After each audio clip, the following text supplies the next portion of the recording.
യോശുവ അധ്യായം 8. അനന്തരം യഹോവ യോശുവയോട് അരുളിച്ചെയ്തത്, ഭയപ്പെടരുത്, വിഷാദിക്കുകയുമരുത്. പടജനത്തെയൊക്കെയും കൂട്ടി പുറപ്പെട്ട് ഹായിയിലേക്ക് ചെല്ലുക. ഞാൻ ഹായി രാജാവിനെയും അവന്റെ ജനത്തെയും പട്ടണത്തെയും ദേശത്തെയും നിന്റെ കയ്യിൽ തന്നിരിക്കുന്നു. യെരിഹോവിനോടും അതിന്റെ രാജാവിനോടും ചെയ്തതുപോലെ നീ ഹായിയോടും അതിന്റെ രാജാവിനോടും ചെയ്യണം. എന്നാൽ അതിലെ കൊള്ളയെയും കന്നുകാലികളെയും നിങ്ങൾക്ക് എടുത്തുകൊള്ളാം. പട്ടണത്തിന്റെ പിൻഭാഗത്ത് പതിയിരിപ്പ് ആക്കണം. അങ്ങനെ യോശുവയും പടജനമൊക്കെയും ഹായിയിലേക്ക് പോകുവാൻ പുറപ്പെട്ടു. പരാക്രമശാലികളായ 30,000 പേരെ യോശുവ തിരഞ്ഞെടുത്ത് രാത്രിയിൽ അയച്ചു. അവരോട് കൽപ്പിച്ചത് എന്തെന്നാൽ, നിങ്ങൾ പട്ടണത്തിന്റെ പിൻഭാഗത്ത് പതിയിരിക്കണം. പട്ടണത്തോട് ഏറെ അകലാതെ എല്ലാവരും ഒരുങ്ങിയിരിപ്പിൻ. ഞാനും എന്നോടു കൂടിയുള്ള സകല ജനവും പട്ടണത്തോട് അടുക്കും. അവർ മുൻപിലത്തെ പോലെ ഞങ്ങളുടെ നേരെ പുറപ്പെട്ടു വരുമ്പോൾ ഞങ്ങൾ അവരുടെ മുൻപിൽ നിന്ന് ഓടും. അവർ ഞങ്ങളെ പിന്തുടർന്നു പട്ടണം വിട്ടു പുറത്താകും. അവർ മുൻപേ പോലെ നമ്മുടെ മുൻപിൽ നിന്ന് ഓടിപ്പോകുന്നു എന്നവർ പറയും. അങ്ങനെ ഞങ്ങൾ അവരുടെ മുൻപിൽ നിന്ന് ഓടും. ഉടനെ നിങ്ങൾ പതിയിരിപ്പിൽ നിന്ന് എഴുന്നേറ്റ് പട്ടണം പിടിക്കണം. നിങ്ങളുടെ ദൈവമായ യഹോവ അത് നിങ്ങളുടെ കയ്യിൽ ഏൽപ്പിക്കും. പട്ടണം പിടിച്ച ശേഷം നിങ്ങൾ അതിന് തീ വയ്ക്കണം. യഹോവയുടെ കൽപ്പന പ്രകാരം നിങ്ങൾ ചെയ്യണം. സൂക്ഷിച്ചു കൊൾവീൻ, ഞാൻ നിങ്ങളോട് കൽപ്പിച്ചിരിക്കുന്നു. അങ്ങനെ യോശുവ അവരെ അയച്ചു. അവർ പതിയിരിപ്പിന് ചെന്ന് ബേഥേലിനും ഹായിക്കും മധ്യേ, ഹായിക്ക് പടിഞ്ഞാറ് അമർന്നു. യോശുവയോ ആ രാത്രി ജനത്തിന്റെ ഇടയിൽ താമസിച്ചു. യോശുവ അതികാലത്ത് എഴുന്നേറ്റു ജനത്തെ പരിശോധിച്ചു. അവനും ഇസ്രായേൽ മൂപ്പന്മാരും ജനത്തിനു മുൻപായി ഹായിക്ക് ചെന്നു. അവനോടുകൂടെ ഉണ്ടായിരുന്ന പടജനമൊക്കെയും പുറപ്പെട്ട് അടുത്ത് ചെന്ന് പട്ടണത്തിനു മുൻപിലെത്തി ഹായിക്ക് വടക്ക് പാളയമിറങ്ങി. അവർക്കും ഹായിക്കും മധ്യേ ഒരു താഴ്വരയുണ്ടായിരുന്നു. അവൻ ഏകദേശം 5000 പേരെ തിരഞ്ഞെടുത്തു ബേഥേലിനും ഹായിക്കും മധ്യേ പട്ടണത്തിന് പടിഞ്ഞാറ് പതിയിരുത്തി. അവർ പട്ടണത്തിന് വടക്ക് പടജനമായ സൈന്യത്തെയൊക്കെയും പട്ടണത്തിന് പടിഞ്ഞാറ് പതിയിരിപ്പുകാരെയും നിർത്തി. യോശുവ ആ രാത്രി താഴ്വരയുടെ നടുവിലേക്ക് പോയി. ഹായി രാജാവ് അത് കണ്ടപ്പോൾ അവനും നഗരവാസികളായ അവന്റെ ജനമൊക്കെയും ബന്ധപ്പെട്ട് എഴുന്നേറ്റ് നിശ്ചയിച്ചിരുന്ന സമയത്ത് സമഭൂമിക്ക് മുൻപിൽ ഇസ്രായേലിന്റെ നേരെ പടയ്ക്ക് പുറപ്പെട്ടു. പട്ടണത്തിന്റെ പിൻവശത്ത് തനിക്ക് വിരോധമായി പതിയിരിപ്പുണ്ടെന്ന് അവൻ അറിഞ്ഞില്ല. യോശുവയും എല്ലാ ഇസ്രായേലും അവരോട് തോറ്റ ഭാവത്തിൽ മരുഭൂമി വഴിയായി ഓടി. അവരെ പിന്തുടരേണ്ടതിന് പട്ടണത്തിലെ ജനത്തെ ഒക്കെയും വിളിച്ചുകൂട്ടി അവർ യോശുവയെ പിന്തുടർന്നു പട്ടണം വിട്ടു പുറത്തായി. ഹായിയിലും ബേഥേലിലും ഇസ്രായേലിന്റെ പിന്നാലെ പുറപ്പെടാതെ ഒരുത്തനും ശേഷിച്ചില്ല. അവർ പട്ടണം തുറന്നിട്ടേച്ച് ഇസ്രായേലിനെ പിന്തുടർന്നു. അപ്പോൾ യഹോവ യോശുവയോട്, നിന്റെ കയ്യിലുള്ള കുന്തം ഹായിക്ക് നേരെ ഏന്തുക, ഞാൻ അത് നിന്റെ കയ്യിൽ ഏൽപ്പിക്കും എന്നരുളി ചെയ്തു. അങ്ങനെ യോശുവ തന്റെ കയ്യിലുള്ള കുന്തം ഹായിക്ക് നേരെ ഏന്തി. അവൻ കൈനീട്ടിയ ഉടനെ പതിയിരിപ്പുകാർ തങ്ങളുടെ സ്ഥലത്ത് നിന്ന് എഴുന്നേറ്റ് ഓടി പട്ടണത്തിൽ കയറി അത് പിടിച്ച് ക്ഷണത്തിൽ പട്ടണത്തിന് തീ വെച്ചു. ഹായി പട്ടണക്കാർ പുറകോട്ട് നോക്കിയപ്പോൾ പട്ടണത്തിലെ പുക ആകാശത്തേക്ക് പൊങ്ങുന്നത് കണ്ടു. അവർക്ക് ഇങ്ങോട്ടോ അങ്ങോട്ടോ ഓടുവാൻ കഴിവില്ലാതെയായി. മരുഭൂമി വഴിയായി ഓടിയ ജനവും തങ്ങളെ പിന്തുടരുന്നവരുടെ നേരെ തിരിഞ്ഞു. പതിയിരിപ്പുകാർ പട്ടണം പിടിച്ചു. പട്ടണത്തിലെ പുക മേലോട്ട് പൊങ്ങുന്നു എന്ന് യോശുവയും എല്ലാ ഇസ്രായേലും കണ്ടപ്പോൾ മടങ്ങി വന്ന് പട്ടണക്കാരെ വെട്ടി. മറ്റെവരും പട്ടണത്തിൽ നിന്ന് അവരുടെ നേരെ പുറപ്പെട്ടു. ഇങ്ങനെ ഇസ്രായേൽ ഇപ്പുറത്തും അപ്പുറത്തും അവർ നടുവിലുമായി. ഒരുത്തനും ശേഷിക്കുകയോ വഴുതിപ്പോകുകയോ ചെയ്യാതെ വണ്ണം അവരെ വെട്ടിക്കളഞ്ഞു. ഹായി രാജാവിനെ അവർ ജീവനോടെ പിടിച്ച് യോശുവയുടെ അടുക്കൽ കൊണ്ടുവന്നു. ഇസ്രായേൽ തങ്ങളെ പിന്തുടർന്ന ഹായി പട്ടണക്കാരെ ഒക്കെയും വെളിംപ്രദേശത്ത് മരുഭൂമിയിൽ വെച്ച് കൊന്നു തീർക്കുകയും അവർ ഒട്ടൊഴിയാതെ എല്ലാവരും വാളിന്റെ വായ്ത്തലയാൽ വീണൊടുങ്ങുകയും ചെയ്ത ശേഷം ഇസ്രായേല്യർ ഒക്കെയും ഹായിയിലേക്ക് മടങ്ങിച്ചെന്ന് വാളിന്റെ വായ്ത്തലയാൽ അതിനെ സംഹരിച്ചു. അന്നു പുരുഷന്മാരും സ്ത്രീകളുമായി വീണൊടുങ്ങിയവർ ആകെ 12,000 പേർ. ഹായി പട്ടണക്കാർ എല്ലാവരും തന്നെ. ഹായി പട്ടണക്കാരെ ഒക്കെയും നിർമൂലമാക്കും വരെ കുന്തമേന്തിയ കൈ യോശുവ പിൻവലിച്ചില്ല. യഹോവ യോശുവയോട് കൽപ്പിച്ച വചനപ്രകാരം ഇസ്രായേലിയർ പട്ടണത്തിലെ കന്നുകാലികളെയും കൊള്ളയെയും തങ്ങൾക്കായിട്ട് തന്നെ എടുത്തു. പിന്നെ യോശുവ ഹായി പട്ടണം ചുട്ട് സദാകാലത്തേക്കും ഒരു മൺകുന്നും ശൂന്യഭൂമിയുമാക്കി തീർത്തു. അത് ഇന്നുവരെയും അങ്ങനെ കിടക്കുന്നു. ഹായി രാജാവിനെ അവൻ സന്ധ്യ വരെ ഒരു മരത്തിൽ തൂക്കി. സൂര്യൻ അസ്തമിച്ചപ്പോൾ യോശുവയുടെ കൽപ്പന പ്രകാരം ശവം മരത്തിൽ നിന്നിറക്കി പട്ടണവാതിൽക്കൽ ഇടുകയും അതിന്മേൽ ഇന്ന് വരെ നിൽക്കുന്ന ഒരു വലിയ കൽക്കുന്ന് കൂട്ടുകയും ചെയ്തു. അനന്തരം യോശുവ ഇസ്രായേലിന്റെ ദൈവമായ യഹോവയ്ക്ക് ഏബാൽ പർവ്വതത്തിൽ ഒരു യാഗപീഠം പണിതു. യഹോവയുടെ ദാസനായ മോശ ഇസ്രായേൽ മക്കളോട് കൽപ്പിച്ചതുപോലെയും മോശയുടെ ന്യായപ്രമാണ പുസ്തകത്തിൽ എഴുതിയിരിക്കുന്നതുപോലെയും ചെത്തുകയോ ഇരുമ്പ് തൊടുവിക്കുകയോ ചെയ്യാത്ത കല്ലുകൊണ്ടുള്ള ഒരു യാഗപീഠം തന്നെ. അവർ അതിന്മേൽ യഹോവയ്ക്ക് ഹോമയാഗങ്ങളും സമാധാനയാഗങ്ങളും അർപ്പിച്ചു. മോശ എഴുതിയിരുന്ന ന്യായപ്രമാണത്തിന്റെ ഒരു പകർപ്പ് അവൻ അവിടെ ഇസ്രായേൽ മക്കൾ കാണുകെ ആ കല്ലുകളിൽ എഴുതി. എല്ലാ ഇസ്രായേലും അവരുടെ മൂപ്പന്മാരും പ്രമാണികളും ന്യായാധിപന്മാരും യഹോവയുടെ നിയമപ്പെട്ടകം ചുമന്ന ലേവ്യരായ പുരോഹിതന്മാരുടെ മുൻപാകെ സ്വദേശിയും പരദേശിയും ഒരുപോലെ പെട്ടകത്തിന് ഇപ്പുറത്തും അപ്പുറത്തും നിന്നു. അവരിൽ പാതി പേർ ഗെരീസീം പർവ്വതത്തിന്റെ വശത്തും പാതി പേർ ഏബാൽ പർവ്വതത്തിന്റെ വശത്തും നിന്നു. അവർ ഇസ്രായേൽ ജനത്തെ അനുഗ്രഹിക്കണമെന്ന് യഹോവയുടെ ദാസനായ മോശ മുൻപേ കൽപ്പിച്ചിരുന്നതുപോലെ തന്നെ. അതിൻ്റെ ശേഷം അവർ ന്യായപ്രമാണ പുസ്തകത്തിൽ എഴുതിയിരിക്കുന്നതുപോലെ ഒക്കെയും അനുഗ്രഹവും ശാപവുമായ ന്യായപ്രമാണ വചനങ്ങളെല്ലാം വായിച്ചു. മോശ കൽപ്പിച്ച സകലത്തിലും സ്ത്രീകളും കുട്ടികളും ഉൾപ്പെടെ ഇസ്രായേൽ സഭ മുഴുവനും അവരോടുകൂടെ വന്നിരുന്ന പരദേശികളും കേൾക്കെ യോശുവ മോശ കൽപ്പിച്ച സകലത്തിലും യാതൊന്നും വായിക്കാതെ വിട്ടുകളഞ്ഞില്ല. യോശുവ അധ്യായം 9. എന്നാൽ ഹിത്യർ, അമോര്യർ, കനാന്യർ, പെരിസ്യർ, ഹിവ്യർ, യബൂസ്യർ എന്നിങ്ങനെ യോർദാനിക്കരെ മലകളിലും താഴ്വരകളിലും ലെബാനോനെതിരെ വലിയ കടലിന്റെ തീരങ്ങളിലുള്ള രാജാക്കന്മാരൊക്കെയും വസ്തുത കേട്ടപ്പോൾ യോശുവയോടും ഇസ്രായേലിനോടും യുദ്ധം ചെയ്യുവാൻ ഏകമനസ്സോടെ യോജിച്ചു. എന്നാൽ യോശുവ യെരിഹോവിനോടും ഹായിയോടും ചെയ്തത് ഗിബെയോൻ നിവാസികൾ കേട്ടപ്പോൾ അവർ ഒരു ഉപായം പ്രയോഗിച്ചു. ഭക്ഷണ സാധനങ്ങൾ ഒരുക്കി പഴയ ചാക്കുകളും പഴയതും കീറിയതും തുന്നിക്കെട്ടിയതുമായ വീഞ്ഞു തുരുത്തികളും കഴുതപ്പുറത്ത് കയറ്റി. പഴക്കം ചെന്നു കണ്ടം വച്ച ചെരുപ്പ് കാലിലും പഴയ വസ്ത്രം ദേഹത്തിന്മേലും ധരിച്ചു പുറപ്പെട്ടു. അവരുടെ ഭക്ഷണത്തിനുള്ള അപ്പവും എല്ലാം ഉണങ്ങി പൂത്തിരുന്നു. അവർ ഗിൽഗാലിൽ പാളയത്തിലേക്ക് യോശുവയുടെ അടുക്കൽ ചെന്ന് അവനോടും ഇസ്രായേൽ പുരുഷന്മാരോടും, ഞങ്ങൾ ദൂരദേശത്തു നിന്ന് വന്നിരിക്കുന്നു, ആകയാൽ ഞങ്ങളോട് ഒരുടമ്പടി ചെയ്യണം എന്ന് പറഞ്ഞു. ഇസ്രായേൽ പുരുഷന്മാർ ആ ഹിവ്യരോട്, പക്ഷേ നിങ്ങൾ ഞങ്ങളുടെ ഇടയിൽ പാർക്കുന്നവരായിരിക്കും, എന്നാൽ ഞങ്ങൾ നിങ്ങളോട് ഉടമ്പടി ചെയ്യുന്നത് എങ്ങനെ എന്ന് പറഞ്ഞു. അവർ യോശുവയോട്, ഞങ്ങൾ നിന്റെ ദാസന്മാരാകുന്നു എന്ന് പറഞ്ഞു. അപ്പോൾ യോശുവ അവരോട്, നിങ്ങൾ ആർ, എവിടെ നിന്ന് വരുന്നു എന്ന് ചോദിച്ചു. അവർ അവനോട് പറഞ്ഞത്, അടിയങ്ങൾ നിന്റെ ദൈവമായ യഹോവയുടെ നാമം നിമിത്തം ഏറ്റവും ദൂരത്ത് നിന്ന് വന്നിരിക്കുന്നു.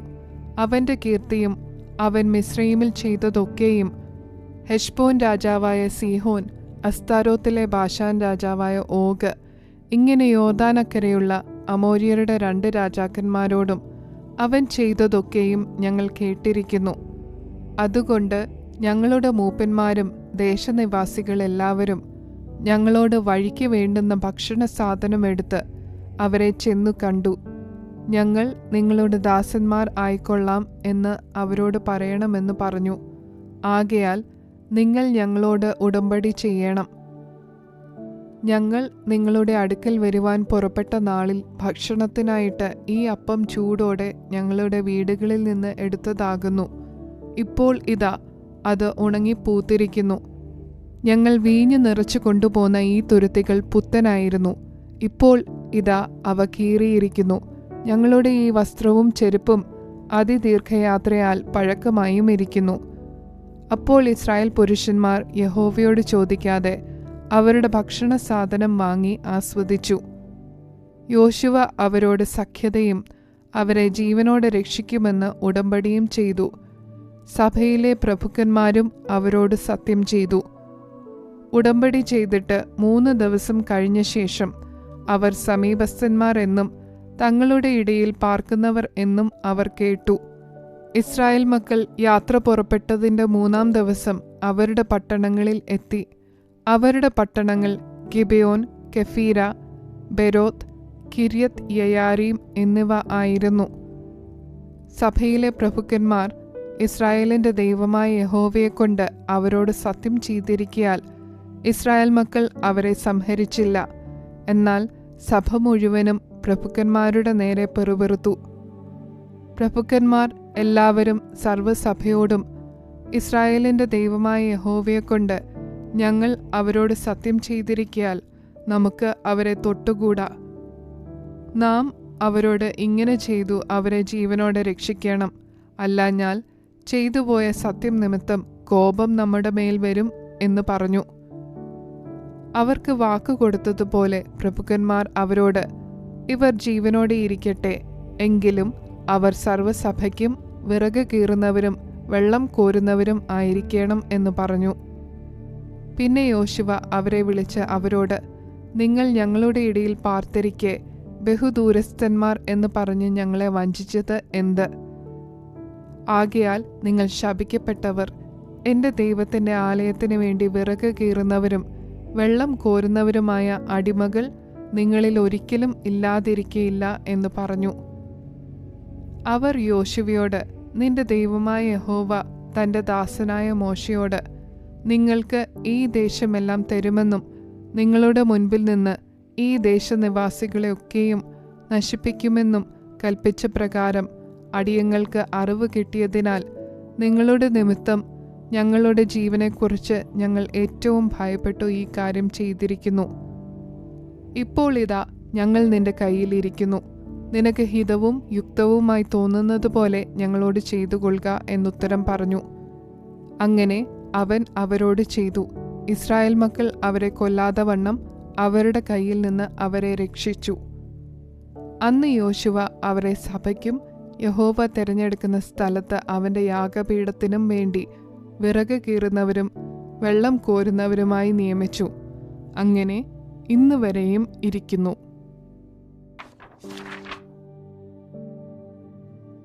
യോശുവ അധ്യായം 10. യോശുവ ഹായി പട്ടണം പിടിച്ചു നിർമൂലമാക്കിയെന്നും അവൻ യെരിഹോവിനോടും അതിൻ്റെ രാജാവിനോടും ചെയ്തതുപോലെ ഹായിയോടും അതിൻ്റെ രാജാവിനോടും ചെയ്തു എന്നും ഗിബെയോൻ നിവാസികൾ ഇസ്രായേലിനോട് സഖ്യത ചെയ്ത് അവരുടെ കൂട്ടത്തിലായി എന്നും യെരുശലേം രാജാവായ അദോനീസേദെക്ക് കേട്ടപ്പോൾ, ഗിബെയോൻ രാജനഗരങ്ങളിൽ ഒന്നുപോലെ വലിയൊരു പട്ടണവും ഹായിയേക്കാൾ വലിയതും അവിടുത്തെ പുരുഷന്മാർ എല്ലാവരും പരാക്രമശാലികളും ആയിരുന്നതുകൊണ്ട് അവർ ഏറ്റവും ഭയപ്പെട്ടു. ആകയാൽ യെരുശലേം രാജാവായ അദോനീസേദെക്ക് ഹെബ്രോൻ രാജാവായ ഹോഹാമിൻ്റെയും യർമൂത്ത് രാജാവായ പിരാമിൻ്റെയും ലാഖീഷ് രാജാവായ യാഹിയയുടെയും എഗ്ലോൻ രാജാവായ ദെബീറിൻ്റെയും അടുക്കൽ ആളയച്ചു. ഗിബെയോൻ യോശുവയോടും ഇസ്രായേൽ മക്കളോടും സഖ്യത ചെയ്യുക കൊണ്ട് നാം അതിനെ നശിപ്പിക്കേണ്ടതിന് എന്നെ സഹായിപ്പീൻ എന്ന് പറയിച്ചു. ഇങ്ങനെ യെരുശലേം രാജാവ്, ഹെബ്രോൻ രാജാവ്, യർമൂത്ത് രാജാവ്, ലാഖീഷ് രാജാവ്, എഗ്ലോൻ രാജാവ് എന്നീ 5 അമോര്യ രാജാക്കന്മാരും ഒരുമിച്ച് കൂടി. അവരും അവരുടെ സൈന്യങ്ങളൊക്കെയും ചെന്ന് ഗിബെയോന് നേരെ പാളയമിറങ്ങി അതിനോട് യുദ്ധം ചെയ്തു. അപ്പോൾ ഗിബെയോന്യർ ഗിൽഗാലിൽ പാളയത്തിലേക്ക് യോശുവയുടെ അടുക്കൽ ആളയച്ചു. അടിയങ്ങളെ കൈവിടാതെ വേഗം ഞങ്ങളുടെ അടുക്കൽ വന്ന് ഞങ്ങളെ സഹായിച്ച് രക്ഷിക്കണമേ. പർവ്വതങ്ങളിൽ പാർക്കുന്ന അമോര്യ രാജാക്കന്മാർ ഒക്കെയും ഞങ്ങൾക്ക് വിരോധമായിട്ട് ഒന്നിച്ചു കൂടിയിരിക്കുന്നു എന്ന് പറയിച്ചു. എന്നാറെ യോശുവയും പടജനമൊക്കെയും സകല പരാക്രമശാലികളും ഗിൽഗാലിൽ നിന്ന് പുറപ്പെട്ടു. യഹോവ യോശുവയോട്, അവരെ ഭയപ്പെടരുത്, ഞാൻ അവരെ നിന്റെ കയ്യിൽ ഏൽപ്പിച്ചിരിക്കുന്നു, അവരിൽ ഒരുത്തനും നിന്റെ മുൻപിൽ നിൽക്കയില്ല എന്നരുളി ചെയ്തു. യോശുവ ഗിൽഗാലിൽ നിന്നും പുറപ്പെട്ട് രാത്രി മുഴുവനും നടന്ന് പെട്ടെന്ന് അവരെ എതിർത്തു. യഹോവ അവരെ ഇസ്രായേലിന്റെ മുൻപിൽ കുഴക്കി ഗിബെയോനിൽ വെച്ച് അവരെ കഠിനമായി തോൽപ്പിച്ച് ബെത്ത് ഹോരോനിലേക്കുള്ള കയറ്റം വഴിയായി അവരെ ഓടിച്ച് അസേക്ക വരെയും മക്കേദ വരെയും അവരെ വെട്ടി. അങ്ങനെ അവർ ഇസ്രായേലിന്റെ മുൻപിൽ നിന്ന് ഓടി. ബെത്ത് ഹോരോൻ ഇറക്കത്തിൽ വെച്ച് അസേക്ക വരെ യഹോവ ആകാശത്തിൽ നിന്ന് വലിയ കല്ല് അവരുടെ മേൽ പെയ്യിച്ചു, അവരെ കൊന്നു. ഇസ്രായേൽ മക്കൾ വാൾ കൊണ്ട് കൊന്നവരെക്കാൾ കൽമഴയാൽ മരിച്ചു പോയവർ അധികമായിരുന്നു. എന്നാൽ യഹോവ അമോര്യരെ ഇസ്രായേൽ മക്കളുടെ കയ്യിൽ ഏൽപ്പിച്ചു കൊടുത്ത ദിവസം യോശുവ യഹോവയോട് സംസാരിച്ചു. ഇസ്രായേൽ മക്കൾ കേൾക്കെ, സൂര്യ നീ ഗിബെയോനിലും ചന്ദ്ര നീ അയ്യാലോൻ താഴ്വരയിലും നിൽക്ക എന്ന് പറഞ്ഞു. ജനം തങ്ങളുടെ ശത്രുക്കളോട് പ്രതികാരം ചെയ്യുവോളം സൂര്യൻ നിന്നു, ചന്ദ്രനും നിശ്ചലമായി. ശൂരന്മാരുടെ പുസ്തകത്തിൽ അങ്ങനെ എഴുതിയിരിക്കുന്നുവല്ലോ. ഇങ്ങനെ സൂര്യൻ ആകാശമധ്യേ ഒരു ദിവസം മുഴുവൻ അസ്തമിക്കാതെ നിന്നു. യഹോവ ഒരു മനുഷ്യന്റെ വാക്ക് കേട്ടനുസരിച്ച് ആ ദിവസം പോലെ ഒരു ദിവസം അതിനു മുൻപും പിൻപും ഉണ്ടായിട്ടില്ല. യഹോവ തന്നെയായിരുന്നു ഇസ്രായേലിനു വേണ്ടി യുദ്ധം ചെയ്തത്. അനന്തരം യോശുവയും ഇസ്രായേലൊക്കെയും ഗിൽഗാലിൽ പാളയത്തിലേക്ക് മടങ്ങി വന്നു. എന്നാൽ ആ രാജാക്കന്മാർ ഐവരും ഓടി മക്കേദയിലെ ഗുഹയിൽ ചെന്നൊളിച്ചു. രാജാക്കന്മാർ ഐവരും മക്കേദയിലെ ഗുഹയിൽ ഒളിച്ചിരിക്കുന്നതായി കണ്ടു എന്ന് യോശുവയ്ക്ക് അറിവ് കിട്ടി. എന്നാറെ യോശുവ ഗുഹയുടെ ദ്വാരത്തിങ്കൽ വലിയ കല്ലുകൾ ഉരുട്ടിവെച്ച് അവരെ കാക്കേണ്ടതിന് അവിടെ ആളെ ആക്കുവിൻ. നിങ്ങളോ നിൽക്കാതെ ശത്രുക്കളെ പിന്തുടർന്ന് അവരുടെ പിൻപടയെ സംഹരിപ്പീൻ. പട്ടണങ്ങളിൽ കടപ്പാൻ അവരെ സമ്മതിക്കരുത്. നിങ്ങളുടെ ദൈവമായ യഹോവ അവരെ നിങ്ങളുടെ കയ്യിൽ ഏൽപ്പിച്ചിരിക്കുന്നു എന്ന് പറഞ്ഞു. അങ്ങനെ അവർ ഒടുങ്ങും വരെ യോശുവയും ഇസ്രായേൽ മക്കളും അവരിൽ ഒരു മഹാസംഹാരം നടത്തി കഴിഞ്ഞപ്പോൾ ശേഷിച്ചവർ ഉറപ്പുള്ള പട്ടണങ്ങളിൽ ശരണം പ്രാപിച്ചു. ജനമൊക്കെയും സമാധാനത്തോടെ മക്കേദയിലെ പാളയത്തിൽ യോശുവയുടെ അടുക്കൽ മടങ്ങി വന്നു. ഇസ്രായേൽ മക്കളിൽ യാതൊരുത്തൻ്റെയും നേരെ ആരും തൻ്റെ നാവ് അനക്കിയതുമില്ല. പിന്നെ യോശുവ ഗുഹയുടെ ദ്വാരത്തെ തുറന്ന് രാജാക്കന്മാരെ ഐവരെയും ഗുഹയിൽ നിന്ന് എൻ്റെ അടുക്കൽ പുറത്തു കൊണ്ടുവരുവീൻ എന്ന് പറഞ്ഞു. അവർ അങ്ങനെ ചെയ്തു. യെരുശലേം രാജാവ്, ഹെബ്രോൻ രാജാവ്, യർമൂത്ത് രാജാവ്, ലാഖീഷ് രാജാവ്, എഗ്ലോൻ രാജാവ് എന്നീ 5 രാജാക്കന്മാരെയും ഗുഹയിൽ നിന്ന് അവൻ്റെ അടുക്കൽ കൊണ്ടുവന്നു. രാജാക്കന്മാരെ യോശുവയുടെ അടുക്കൽ കൊണ്ടുവന്നപ്പോൾ യോശുവ ഇസ്രായേൽ പുരുഷന്മാരെയൊക്കെയും വിളിപ്പിച്ചു തന്നോടുകൂടെ പോയ പടജനത്തിൻ്റെ അധിപതിമാരോട്, അടുത്തുവന്ന് ഈ രാജാക്കന്മാരുടെ കഴുത്തിൽ കാൽ വെപ്പീൻ എന്ന് പറഞ്ഞു. അവർ അടുത്തു ചെന്നു അവരുടെ കഴുത്തിൽ കാൽ വെച്ചു. യോശുവ അവരോട്, ഭയപ്പെടരുത്, ശങ്കിക്കരുത്, ഉറപ്പും ധൈര്യവും ഉള്ളവരായിരിപ്പീൻ. നിങ്ങൾ യുദ്ധം ചെയ്യുന്ന സകല ശത്രുക്കളോടും യഹോവ ഇങ്ങനെ തന്നെ ചെയ്യും എന്ന് പറഞ്ഞു. അതിൻ്റെ ശേഷം യോശുവ അവരെ വെട്ടിക്കൊന്നു, 5 മരത്തിന്മേൽ തൂക്കി. അവർ സന്ധ്യ വരെ തൂങ്ങിക്കിടന്നു. സൂര്യൻ അസ്തമിക്കുന്ന സമയത്ത് യോശുവയുടെ കൽപ്പന പ്രകാരം അവരെ മരത്തിന്മേൽ നിന്ന് ഇറക്കി അവർ ഒളിച്ചിരുന്ന ഗുഹയിൽ ഇട്ടു. ഗുഹയുടെ ദ്വാരത്തിങ്കൽ വലിയ കല്ല് ഉരുട്ടിവെച്ചു. അത് ഇന്നുവരെയും അവിടെ ഇരിക്കുന്നു. അന്ന് യോശുവ മക്കേദ പേടിച്ച് വാളിൻ്റെ വായ്ത്തലയാൽ സംഹരിച്ചു. അതിനെയും അതിലെ രാജാവിനെയും അവിടെയുള്ള എല്ലാവരെയും നിർമൂലമാക്കി. ഒരുത്തനെയും ശേഷിപ്പിച്ചില്ല. അവൻ യെരിഹോ രാജാവിനോട് ചെയ്തതുപോലെ തന്നെ മക്കേദ രാജാവിനോടും ചെയ്തു.